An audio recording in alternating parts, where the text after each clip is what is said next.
Fenomeni i gjakmarrjes në shoqërinë shqiptare ka qenë tema e takimit të organizuar në Shkodër mes drejtuesve të organizatave që ndjekin këto fenomen dhe shoqërisë civile.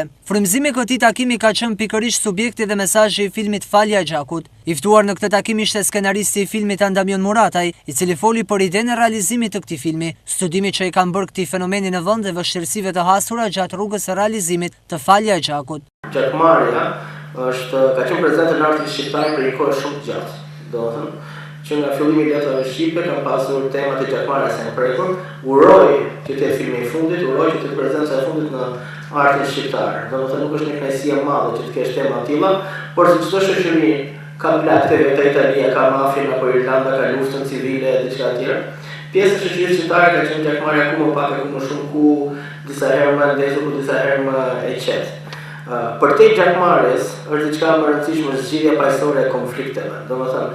Për ata që e kanë parë filmin, sigurisht gjakmarrja është dekori ku zhvillohet ngjarja, por jo domosdoshmërisht konfliktet e shoqërisë shqiptare sot janë konflikte të gjagut, janë konflikte të interesave. Ajo që ne kemi trashëguar si mënyrë për zgjidhjen e konflikteve ka qenë shumë e përgjithshme, ndërkohë që filmi del me alternativa të reja, ndër të cilat është negociimi, që është një koncept shumë esencial. Pjesë e takimit ishin edhe përfaqësues të institucioneve vendore dhe të policisë, si aktorë që përballen pothuajse çdo ditë me të tilla raste në qarkun e Shkodrës. Falja e Gjakut është fituesi i Ariut të Argjend për skenarin më të mirë në Festivalin Ndërkombëtar të Berlinit, apo siç njihet ndryshe edhe Berlinale, si dhe në Chicago. Ky film jep realitetin e zymë të shumë familjeve shqiptare të ngujuara nga ky ligj kanonor dhe sfidës së të rinjve për të ndryshuar këtë panoramë të shëmtuar. Falja e Gjakut është një film i cili hell një vështrim mbi këtë fenomen, i cili ka tërhequr vëmendjen në ato vende ku nuk ekziston një dukuri e tillë.